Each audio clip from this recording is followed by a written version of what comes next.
Today I wanted to talk about a type of anxiety that is very relatable to a lot of us, and it's a type of anxiety that has definitely been growing over the last couple years since we've all been in a pandemic, and that is health anxiety.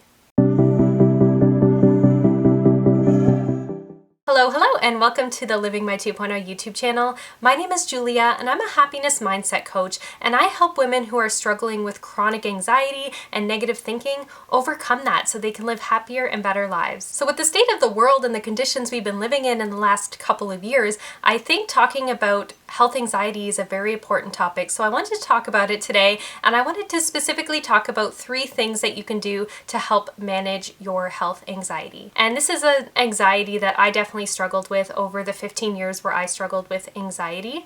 I would say at some points it was a generalized anxiety, but it really started a lot based on health anxiety and because of symptoms that I was experiencing that doctors were not really able to explain for many years. It made me more anxious about my health in general, and that's really the definition of health anxiety. It's worry and stress over your outcomes of your health and your status of your health, and it could even be referred to as hypochondriac, which a lot of people probably have related to in the past couple years, especially with the pandemic. You know, there's all this talk about COVID and how transmissible it is and how we have to all hide away. And with that, a lot of people who have already been struggling with anxiety, I'm sure have dealt with some feelings of health-related anxiety and just being afraid to get sick or being afraid of the outcomes of getting sick. So this is something that I think is really important to talk about, so we're going to dive further into it. So tip number 1 is to stay away from Dr. Google. So I think anybody who has ever experienced any type of anxiety can relate to relying on the internet for sources of information and trying to self-diagnose yourself. And this is something I definitely did. I am totally guilty of this. Over the past 15 years when I used to struggle with anxiety, I would definitely turn to Google my symptoms and try to figure out what was going on with me. But this is definitely not something you should do. This is something that will raise your anxiety, make you feel worse, and make you feel even more worried and paranoid about potential diseases or illnesses that you may have. So I definitely recommend staying away from what we call Dr. Google and allowing your body to just be as it is. Trying to show your body as much grace as you can, which leads me into tip number 2, which is seeing a doctor if you need to. So if you have all these unexplained symptoms that you've been having for a while, you can't really seem to get a grasp on them, and you can't really figure out what's going on, it's never a bad idea to actually go make a visit and see the doctor. And I know for people who struggle with health anxiety, the idea of going to see the doctor can be anxiety inducing, because I know that's true. I used to have the same feelings. I used to feel really anxious when I had to go to the doctor.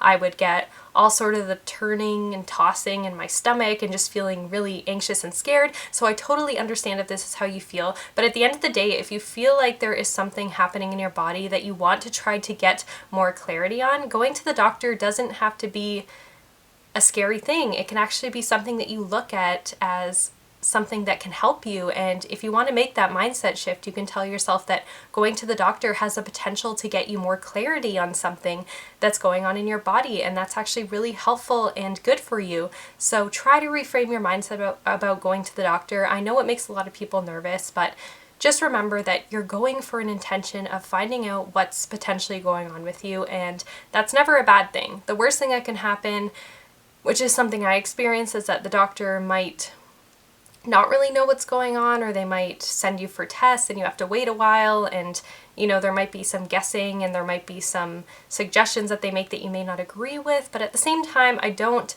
discredit doctors. I do think that they have a purpose in this world. I do think that some of the testing they could send you for can be really helpful and enlightening for you to deal with your issues that are underlying and to get more information. Getting more information is never a bad thing. So I would say if you're feeling called, if you tap into your intuition and you feel like going to the doctor may be something that can help you, then I would definitely consider that. Tip number 3 is to try to manage your anxiety. I talk about this a lot, and I am a true believer that anxiety and a lot of the symptoms that a lot of people face with anxiety can be overcome naturally, and we have tools in our power that we can hone in on and we can use to help alleviate our anxiety symptoms. And there's a lot of information out there. There's a lot of things you can try, and I can tell you that, you know, if you've heard my story before, if you're familiar with, you know, my experience with anxiety, I completely overcame anxiety naturally. It wasn't actually through doctors or medications or anything like that. It was just something that I learned to really be able to manage to the point where it actually disappeared from my life. It was not a problem anymore. And that's something that was so enlightening to me at the time. I didn't know that that was even possible after struggling with anxiety for 15 years and then being able to use tools and resources and mindset work to actually overcome anxiety completely. That was something that really blew my mind at the time. But now that I've been through it and I've done research and I've seen all these other people who have overcome it as well, I know that it's totally possible for you. So tip number 3 that I'm sharing right now is just about really figuring out how to get to the root cause of your anxiety, figuring out how to handle it, figuring out how you can start tackling those symptoms so that your anxiety starts reducing, and then eventually finding a way to really tackle the root cause and really get over anxiety for good. So managing anxiety in the short term, like going for walks, trying to take deep breaths, all of those things are good for you. But really what I encourage you to do is try to find the root cause of the anxiety. Really tackle it from the inside out so that you can actually heal from it and not have it be something that burdens you in your life anymore. So what I'd like to extend to you is an offer to check out my course that I'm currently building that's called Shift Your Mindset 101. And it's a course that is all about an introduction to personal development and developing a more positive mindset from the perspective of an anxious person.